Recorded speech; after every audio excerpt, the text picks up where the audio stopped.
Well, welcome everybody. We'll get started and I'll keep admitting people as we go along. Welcome to the end of May to another one of our Youth Services check-in meetings. I apologize for not getting an agenda out for this meeting. I do have a few things I want to talk about with you, but mostly I want this to be a meeting for all of you to connect and talk about topics that you are thinking about, that are on your minds, and to just see how we're all doing. So the first topic that I have and that I would love to get some feedback on is, I heard from Jeff Grant Turk over at Delivery yesterday, and Jeff is the person responsible for coordinating all of the kits, all of the stuff that gets sent back and forth. And as we slowly open delivery and get delivery up and going again, Jeff and I really want your thoughts and input on how you want to move forward with the kits that we provide, the programming kits, the stuff, the printing press. A lot of these things are for in-person programming, so I don't anticipate that there will be a huge need for those materials, but that's my anticipation. I don't know if that's how you guys are thinking. So, and if any of you have kits at your libraries, have they been picked up and brought back to delivery? This is the very, like 24 hours ago, I only started thinking about this. So I'm just introducing the topic. Are there any thoughts? Amanda from Stoughton doesn't plan to use the kits anytime soon. Anybody else want to weigh in? Oh my. Sorry, I'll turn my mute. Yeah, let's mute. Okay, Verona, thank you. And we don't have to make a final decision today. Thanks, Amanda and Nicole. Yep, we will have access to them again in the future. We're not getting rid of them. We're just thinking a lot of people might not want to use them right now. Okay.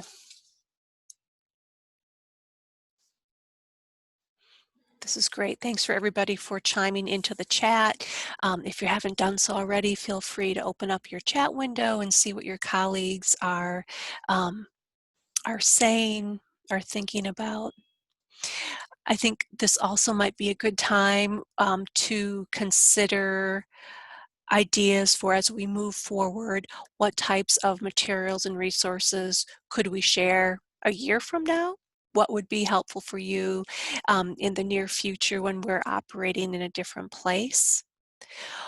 Before we all went into lockdown and physical distancing, we decided here at South Central, with guidance from the Library Innovation Subcommittee, that we will be making a cooking kit.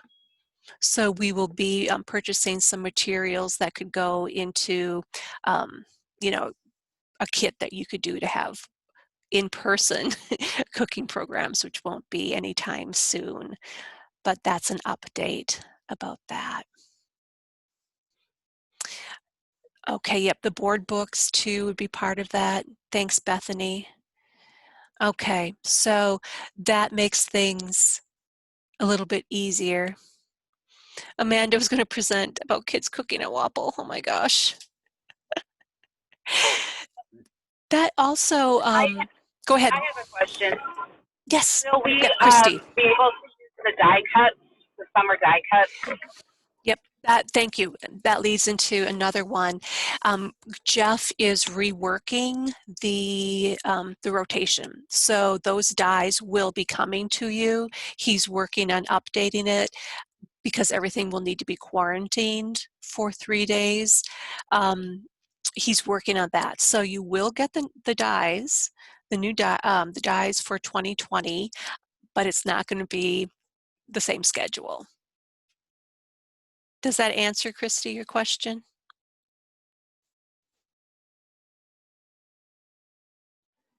Oh, canning kits is a good idea, Cindy. Escape room kits would be awesome. I think that's something we've talked about in the future. I don't know if Julie wants to jump in from Verona. Julie, you do have, right? I think Verona has kits that you've been using, so maybe you could provide some guidance. We have the at Verona we have the breakout Oh, EDU Verona. kit. Yep. Thanks, Mary. Yeah, not a problem. What else do we have in here? I like the canning kit.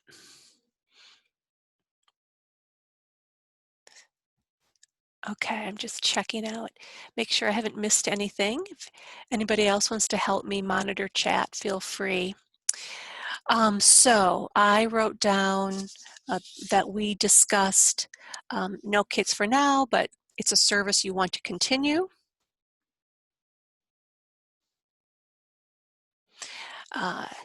Canning kits, the escape room, and we also discussed the AccuCut rotation.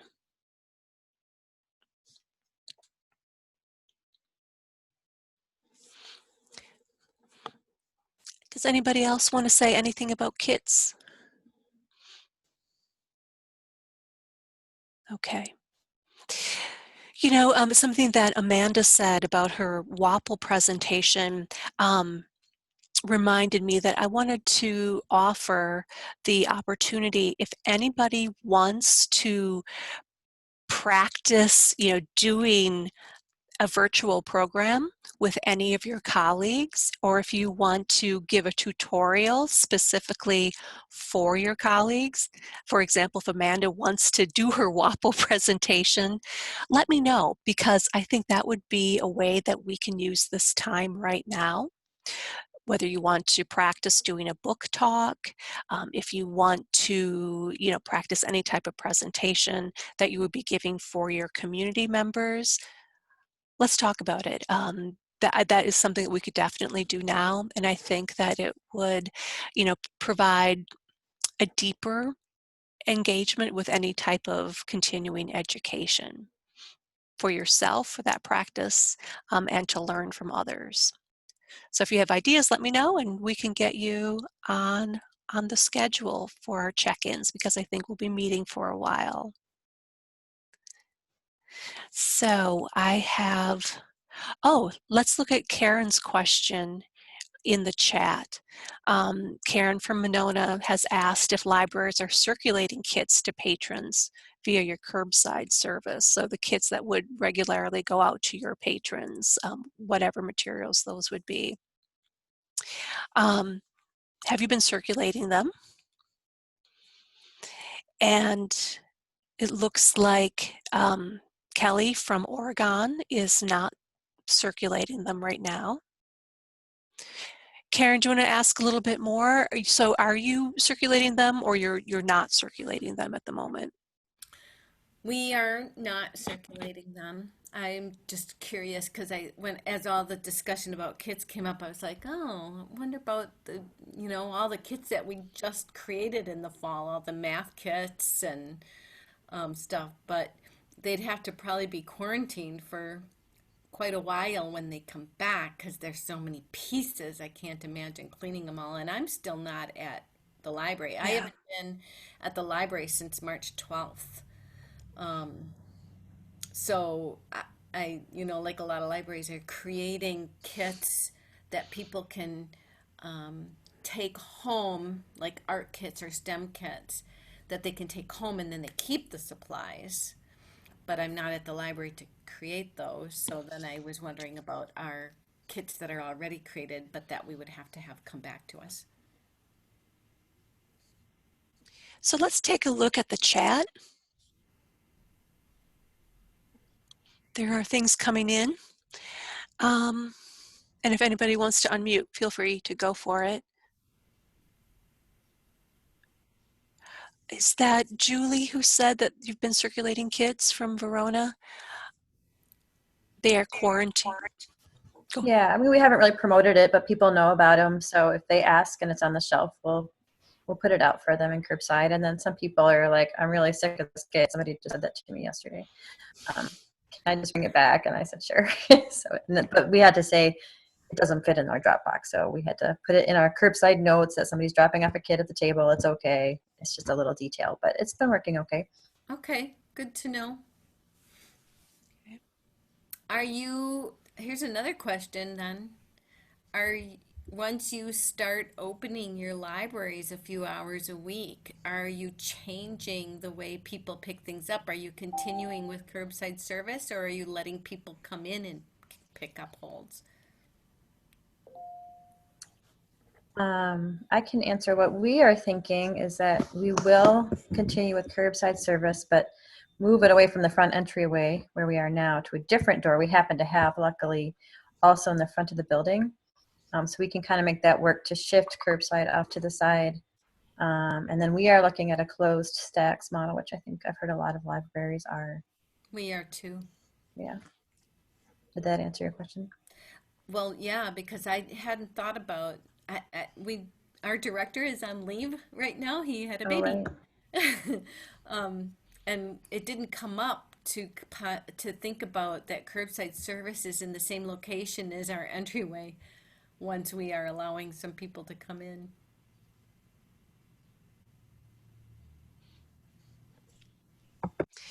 There is some great conversation going on in the chat, and I'm going to go up to Nicole. Was it Nicole Ozanich? Who asked, and Nicole, you can go ahead and ask your question too if you want to. How would they be worse than any other material? They currently quarantine other things for 3 days, so that's a consideration, something to think about. Patty from Cambridge said, what about puzzles too? So as we get more deeper into opening up, these are some considerations. Okay. And then more information too about how people are being slowly allowed into the building. And not encouraging people to stay. I think that's something else. Because I am going to have to go into the library before it opens because it's a mess. Yeah, when I walked in today, I thought, oh my gosh, I want to turn around and run away from things, but I won't.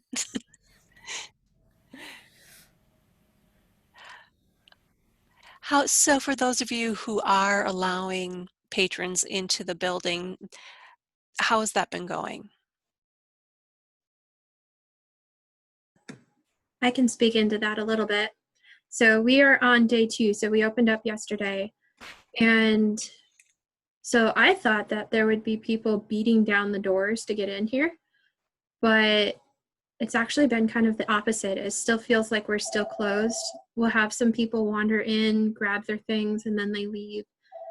So we are encouraging people to follow the CDC guidelines, but they're not required to wear masks at this time.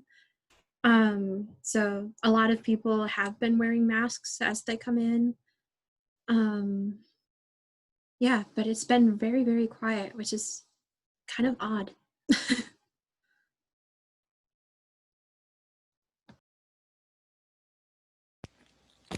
Thanks, Bethany. Does anybody else want to speak or ask questions about opening up your libraries? Oh, Nicole, thank you. I just asked it in the chat, but we're still working on our plan at Portage County on reopening. We're doing curbside service. We plan to continue doing that to some extent, but we're just discussing, do we require patrons to wear masks? Are we going to limit the number of patrons in our buildings? Do we limit the amount of time they spend in our buildings, or maybe the amount of time they spend on computers? So those are just all the considerations we're talking about right now, and I feel like we're kind of going in circles. So if anyone else has tried those things out, please share. Lynn, go ahead. Well, I can tell you what our plan is, Nicole. I don't know how many of you are familiar with the Sun Prairie building, but um, it's a pretty big space. So we are blocking off kind of the front portion of it. We're creating barriers. So we're not opening our whole building because those stacks won't be available to patrons. And we're calling it the Welcome Express Library. And basically that way people can come in and pick up their own holds. So there'll be open holds pickup. There'll be 2 self-checks available. They'll be able to register for library cards. We're moving a couple of internet computers to that area, internet and word processing and whatnot, so people can still do computer work. The photocopy, fax, whatnot machines will be moved to that area. And so it'll be kind of like the basic functions will all exist in that space, all spaced 6 feet apart. And so that's all kind of all like right in front of Cirque. And judging by that area and looking at the square footage of that space and everything, we're saying we can fit 10 people, including 2 staff members. And so that's what we're using for our capacity. And now our whole building capacity is much greater than that, but we're looking at that space in particular, and we're saying 10 people in that space. So one of us will be out it's pretty easy to say 10 people and look at that and like know what that is. So it's not like you have to have a clicker counter or something going the whole time. That's pretty simple. And that won't start for us until June 15th. So, and we'll keep curbside going the whole time by request, no problem. That'll just move to a different area. We'll service that from a different point of service than we are right now. But that's how we'll manage it. So, does that help at all? That's some really great input because you do have a pretty big building, and to be limiting to 10 people in the, what did you call it? Welcoming Express. The Welcome Express Library. Welcome Express Library. That really provides a lot of information. Thank you. Rachel, I was wondering about DeForest. Okay, so I learned from our director. I only am in the library sporadically right now. I think I've only been there like 5 times since this all started, and it's usually just a quick run in and out. But we will be opening June 1st. We are going to be doing it by appointments. So they have to actually physically call us and arrange for, it can be 1 adult or it can be an adult and 1 child. And we're opening it up for 20 people that can browse the stacks. They'll have 45 minutes, and then at a quarter after the hour, we ask them to leave, and we do just a run through and spray areas that we think they touched. And we are asking them that if they do pull a book off of the shelf, not to put it back on, but to put it in a tub, so that we can do the 3-day quarantine like we are doing with our book returns. Other than that, we are also allowing 9 people to reserve computers, and they again have only that 45 minutes. Once their time is up, they're asked to leave so that we can wipe down all the computers. Trying to think of any of the others. We are still, working on other things, but right now all I know is that we will be allowing a total of 29 people. When we are only opening one of the doors, so on Library Street side, we'll have a concierge at the doors, and we'll spray their hands with hand sanitizer or some type of spray, and then they're allowed in. We make sure that they were actually on our appointments. We're discussing possibly allowing people just to walk in, but still maintaining that 29 people count. As of right now, that's what I know. I think I'm running in tomorrow quick, and maybe I'll learn a little bit more. That's very helpful too. Wow, I'm impressed with the concierge service and, the real hands-on. I suppose it's not hands-on, but the considerations. Yeah, the one thing I did forget, we are not requiring the face masks, but we are highly encouraging, and we are like, for our consideration and yours, we are going to wear it. And I think our director found somewhere to buy masks, so we'll be providing the disposable for those that don't have it and would like to wear one, but we are not requiring it. Thank you.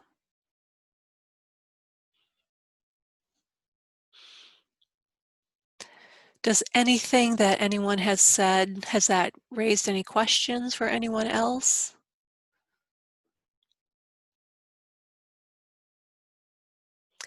Karen?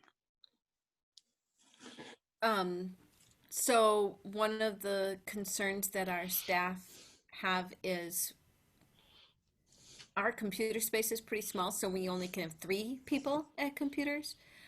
And the person who's there most of the time is really concerned about helping people with their computer needs.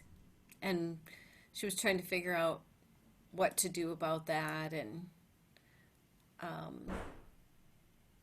so just wondering if anybody has a solution for that, because you have to be close to somebody and using, a lot of times we have to physically help people with the computer.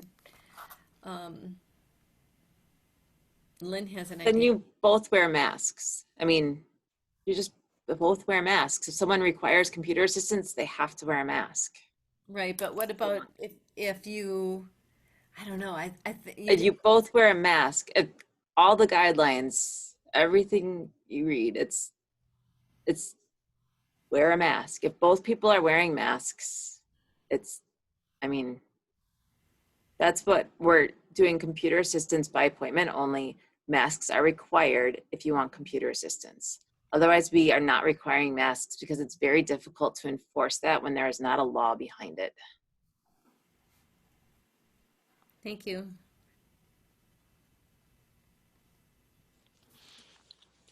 Thanks, Lynn. That was really great. Just, yeah, that you're not required to use a mask when you come in for picking things up, but if we help you, you have to be masked up. There's some other, oh, Amanda, did you have something? No. Let me take a look at the chat. And Whitney from Randolph is saying maybe list computers as limited services. We cannot get to you close right now. And thanks for that input as a director. That really helps us too, because you're thinking about service in different ways. What else do we have? Kelly Allen from Oregon, masks recommended but not required, and you did put sneeze guards around your service desk areas. Others are nodding head. Do you have sneeze guards or plexiglass? And I heard in one of my last meetings that if you are looking for plexiglass, that there's a place in DeForest that sells it. Rachel, do you know the name of that place by any chance? I don't. I'll have to go through my emails. I think Okay. our director put it there, but I will say, at least for us, we got it she ordered it on a Tuesday and we had it by Wednesday or Thursday. So Oh, wow. it seems pretty fast delivery. So if you need it, but I'll take a peek. Yeah. Yeah, that's who I heard from Jan in one of the other meetings I was in, and it's something like Williams Plastics or something. It has a very basic name, but plastics, I think, is in the name of the company. Is there anything that I missed in chat that you'd like to bring up? I like that we have libraries of different sizes in today's meeting, so please, feel free to reach out to others if you have questions. I know that this is something the directors are talking about, that's being discussed in other meetings too. Have any of you seen some mask making tutorials that you like? That's something that Jean and I have been here at South Central. Jean Anderson and I have been sharing mask patterns with each other because I have to make a few more. And I was thinking that might be kind of a fun resource to share with each other and with patrons too. Okay. I wanted to give you an update. Next week, a week from today is Wednesday, on June 3rd, a group of us, of a couple of youth services consultants from other library systems and Tessa Michelson Schmidt, we are pulling together what's called Programming Palooza, a webinar that can help support you in looking for more programming ideas for the summer and beyond. But we're looking, in addition to program ideas, we're going to have information about how to use technology behind programming, how to consider programming beyond technology, especially for our community members who are not, who don't have a stable internet connection at home, or who may not be connected to the internet, or who may be sick of doing virtual programmings, partnerships, and also ways to reach out. The who's, we're looking at this at the who, why, where, and how. And I have a whole bunch of slides that I need to finish up. Well, not a whole bunch, I only have 8 minutes, so not a whole bunch, but that will be happening next week. So my recommendation is, in lieu of a check-in meeting next week, we go to you attend the Programming Palooza. Jean Anderson will be hosting that. So South Central, we're hosting it. It will be available for continuing ed credits. So the directors on the list, I think Whitney is the only director here today, you will receive CE credit for it. And so we're sending information out about that. Right now, you may have seen something from Tessa. She sent something out this morning. We just started working on it last week. So we thought that might be a good thing to provide for people.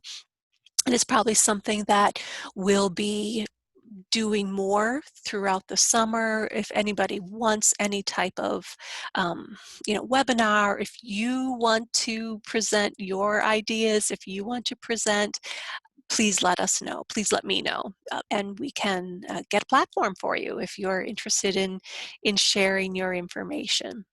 So just kind of confirming what I mentioned earlier. So do we want to talk about summer, and do we want to talk about Beanstack? Are there any questions? Karen? I have a question about Zoom. I heard that the DPI is requiring permission slips, and I searched my email and I searched the DPI website, and I can't find the source for that, and I heard it from 2 people.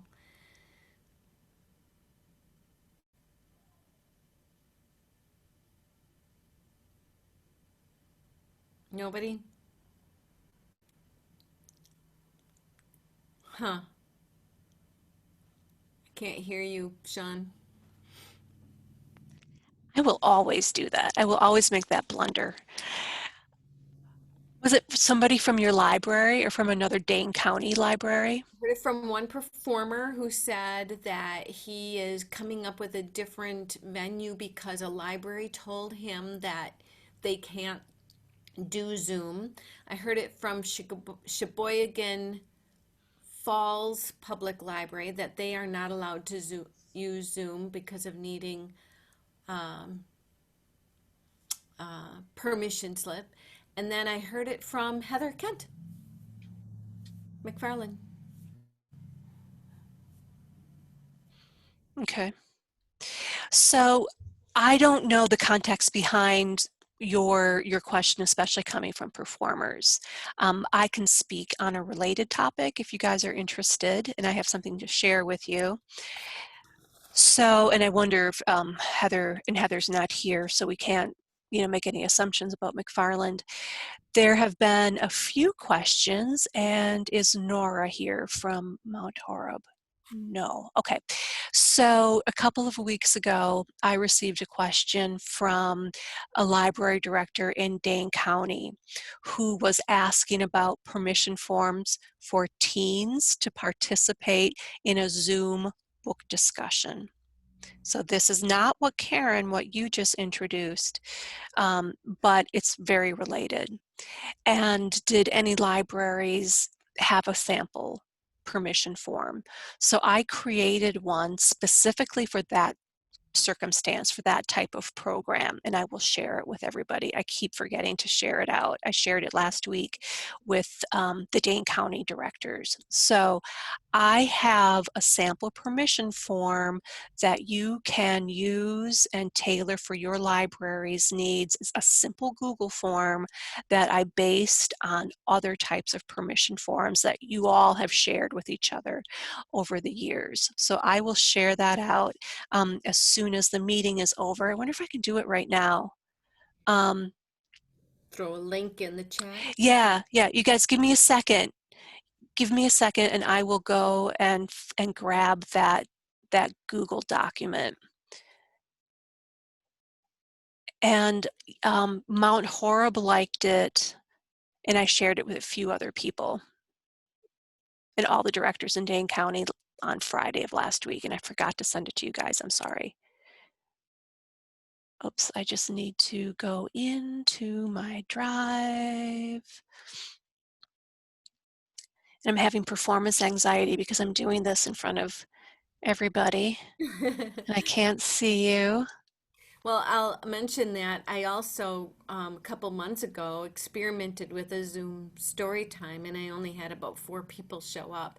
And I noticed at some point a while ago in the Moms of Monona Grove Facebook chat group that they have, that Zoom, they're afraid of Zoom, and that the school district told them not to use Zoom. So I'm having to rethink how I was planning on doing a couple of my programs. I was going to do an art program for kids on Zoom so that it could be interactive. And now I don't know what to do. And, I'm only, 2 weeks away from these programs happening. My first performer wanted to use Zoom, and he's on June 17th.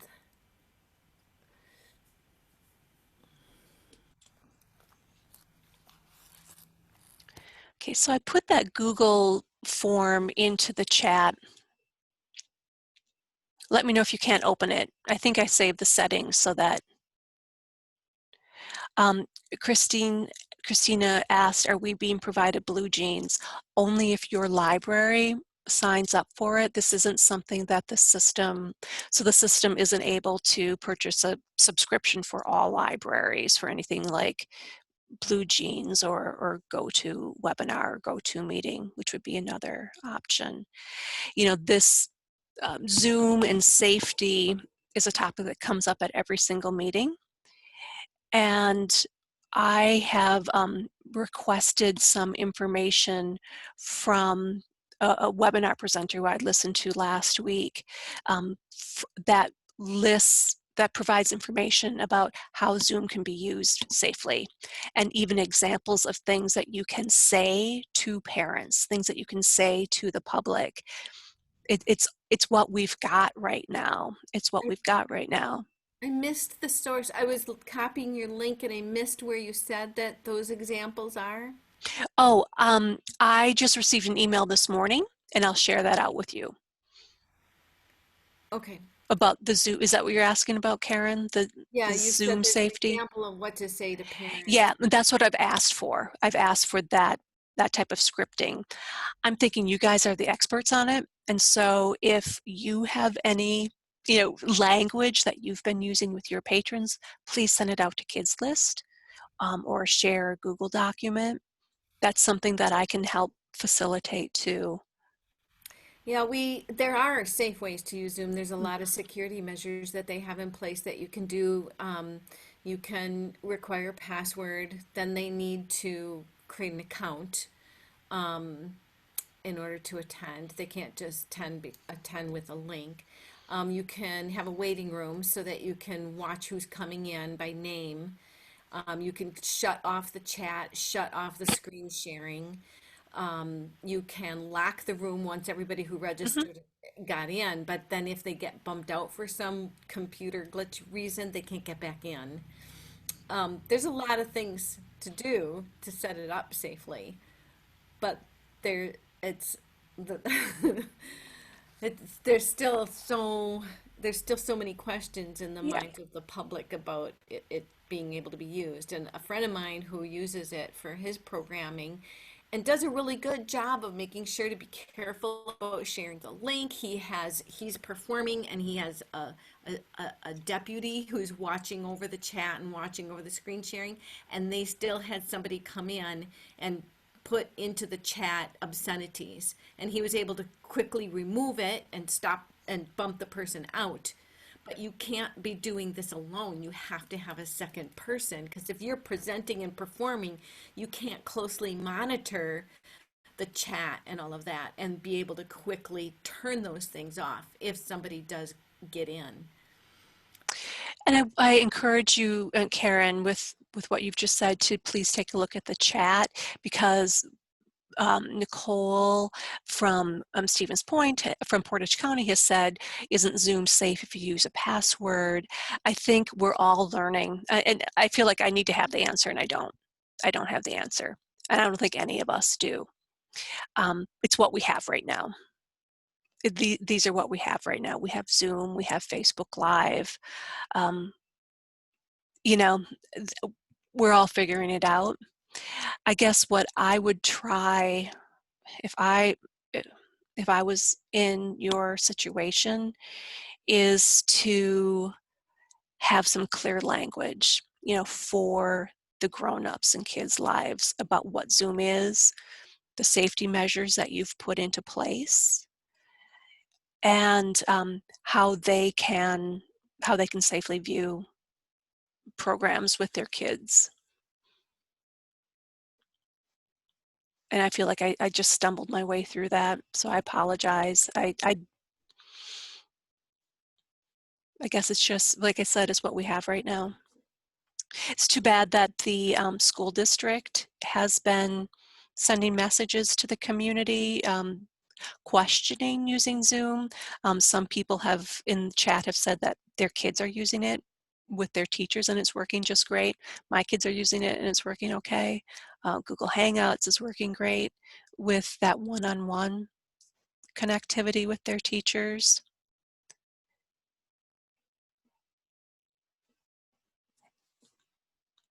Nicole is using Facebook Live for story times. So I'll gather this information. One more minute, 1 second. I'll gather this information in the notes and link to it. We'll also have opportunities to see the chat log. Okay, so Karen, I saw your hand raised. Did anybody else want to talk about Zoom before? All right, Karen. I feel like I'm hogging the conversation. I've been using Facebook Live for story times, and it works great. Good. For story times. I can share the book, and I can share flannel boards. I can't share music very well because I keep getting bumped out from that. But for some reason today I logged in, and Facebook won't let me use my camera, and then Zoom wouldn't let me use my camera. So I don't know, it must be my computer thing. So I hooked up a remote camera.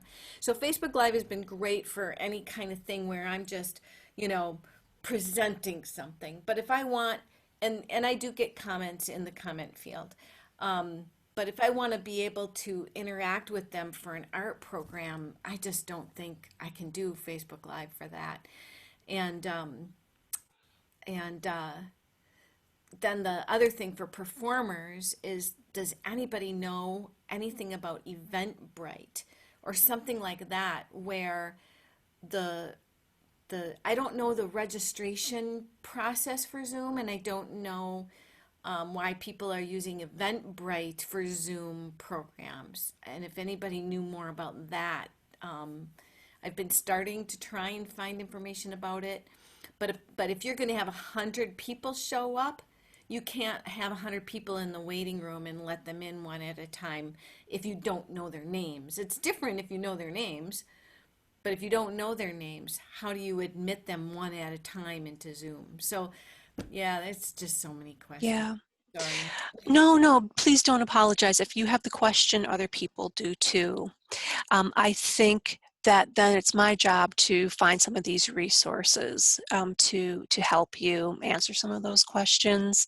And coming from, you know, educators who are using Zoom, they really are the ones who will have the answers. So I'll get on that. I want to address Catherine Bear said that her computer was freezing up or her internet was wonky. Thanks to those of you who have answered her questions and who have given her help. I know my home internet was weird earlier today. That's why I'm in the office. So there's a lot going on. There's just so much crazy stuff going on right now. I do want to jump into Bethany's question about publishers extending fair use for story time. Many of them have. I would recommend looking at the SLJ list, and I'll send that out too, which is a daily update of what publishers are saying. There also is a great recommendation from ALA that looks at this really is fair use, that what we're doing is covered under fair use as long as we're not saying it's our work, as long as we're not posting these videos indefinitely, and we're not making any money off of it. So I'm not a lawyer and I'm not your library's lawyer, but what I want you to hear is that you're probably going to be very safe using picture books in your story times, you know, reading a chapter a day, reading parts of books for the very near future while we're all in this place. Give lots of credit to the publisher, lots of credit to the book creators, and I think you'll be fine. Says the librarian, not the lawyer. Are there any other thoughts about that? If we go with fair use, so Julie from Verona is asking if we go with fair use, which we haven't been doing, should the story time come down sooner? I would not keep it for over a week. I think 5 to 7 days, 10 days might be pushing it, but if you want to be careful, a week. Karen is leaving them up a little bit longer than 2 days. I mean, what I've been reading on, you know, the different email lists that I'm on and blogs directly from the publishers, from the editors, and from the marketing people is they are pushing out ways to use their books in programming, and they want their books to be used for virtual programming. Bethany, yes, it's Fairy Tale Summer. Copyright free. And Julie says that in Verona they rarely get viewed after the first week anyway, which is probably the case. We all have just so much capacity to take things in. Sure, Nicole, take them down. You know, I don't think you're going to get in trouble for having them up for a month at all, but it might be easier on you. You'll remember to take them down after 10 days. That's just my recommendation. Christina's waving at people, so I think, do you have something to say? No, honestly, I'm sitting outside the library. I drove all the way here while I was listening, and people keep asking me questions. So. So you're the parking lot. A parking lot attendant today, so. Love it. God, it's awesome. Okay. I'm trying to think, is there anything else that you'd like? We haven't talked about Beanstack. Do you want to talk about it? Rachel's laughing. Looks like Karen has a question or wants to talk about it. Oh, no. Something else. Okay, we'll see. All right. I still am not an expert on Beanstack. So Poor Rachel is going to get all my questions. If all right. Karen, you had a question. I just read this morning when I was searching DPI, and you guys probably know this, but what I had in my head that we were supposed to be keeping track of all the numbers for all the days for everything. And what I read today on DPI said that what they're going to be asking for is just that first number, the live streaming number, not the views for the week afterwards. So it means you can just take down that video right away because they don't need those other numbers. Don't quote me on that. Go look it up yourself. And my recommendation is still to keep track of all the views. I think that the annual report is the annual report, but the number of views is really important to tell your library's story to your board members, to your community members. So if it's not a lot of work, keep track of it.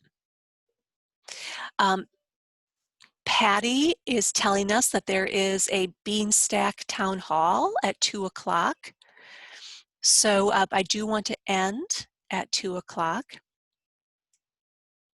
Wow, Amanda, you get hundreds of views within the first few hours. Mark Iba is serving on a statewide committee that is looking at the virtual programming and how to collect that data and information. And he really wants us to collect all the live, the live and the recorded views. Wow, Nicole, 500 to 700 per video. Wow, that's impressive. I love watching them. If I happen to like go onto my Facebook account at 10 o'clock in the morning, I see so many of you doing your programs, so thank you. I don't stay for long, don't worry, I'm not, but it's good to see people's faces. Okay.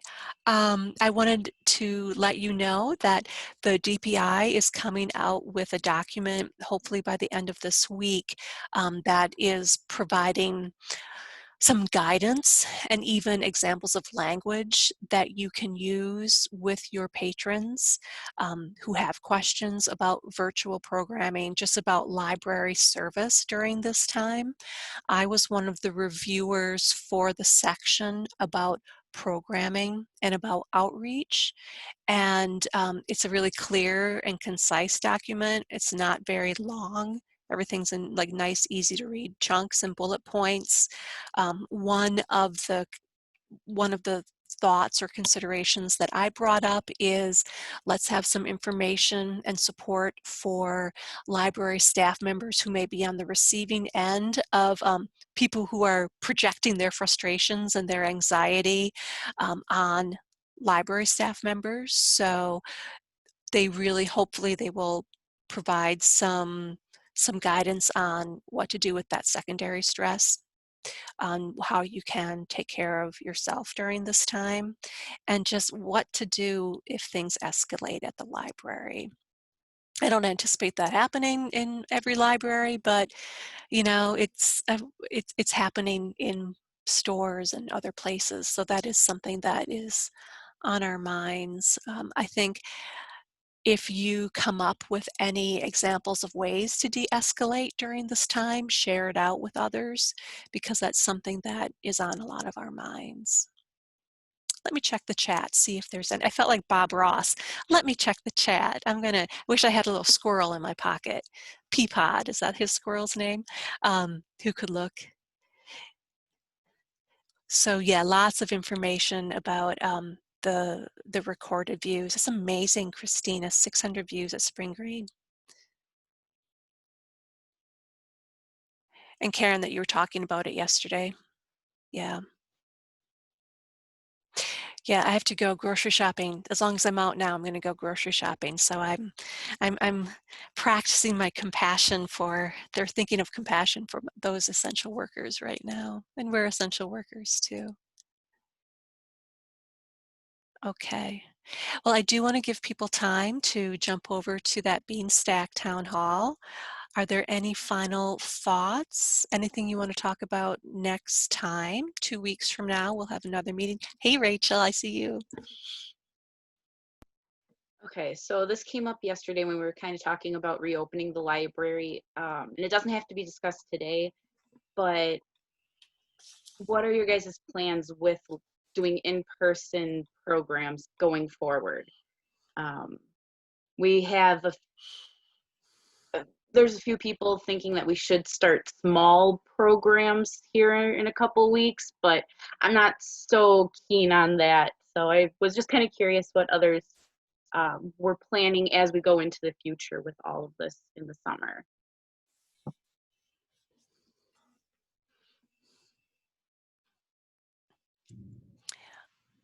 Andrea, did you have, yep. We don't have any firm plans, but we've talked about a lot of possible scenarios and have been using the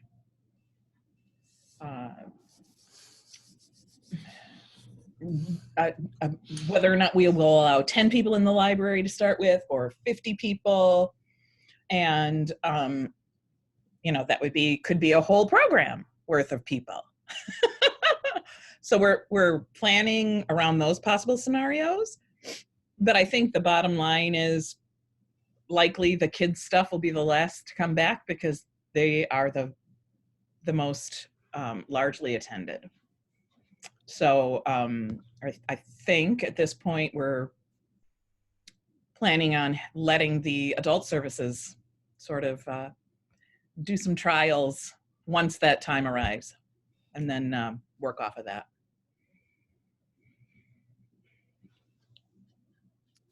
Thanks, Andrea. Lots of chat going on too. Most people are saying that there's no programming this summer, which is what we've been talking about since the very, first couple of meetings, that a lot of you have said, nope, we're not doing it. We can't do it. Others are being very thoughtful. I'm thinking that also is a topic that will be addressed, not that we're being told one thing or another, but that will be addressed in the DPI document that's coming out. That was one of the parts that I reviewed, and I was remembering back to some of our first couple of meetings, the check-in meetings, about the concerns that many of you had about in-person, how to police it, how to make sure that we're staying within those guidelines, being concerned that even if you're filming something in your library's parking lot, a performer that is going to draw a crowd. So that is something that I shared with the DPI people who are writing it, and I sent them links to our meetings so they can see directly what. So it's not just my word, that's just taking my word for it. What did LeVar say? That they could see it from the experts who are providing the service, from all of you. And that's something we can continue to talk about, Rachel. Thanks for bringing it up.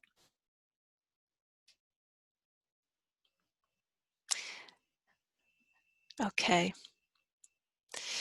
So I know some of you jumped in when you could, but we are going to, unless there's any other questions, we'll see each other in 2 weeks. That sounds good? That sounds okay? All right. Well, thank you all. We'll see you on June 3rd. That program will be recorded. And thanks for spending an hour with all of us today. Have a great week.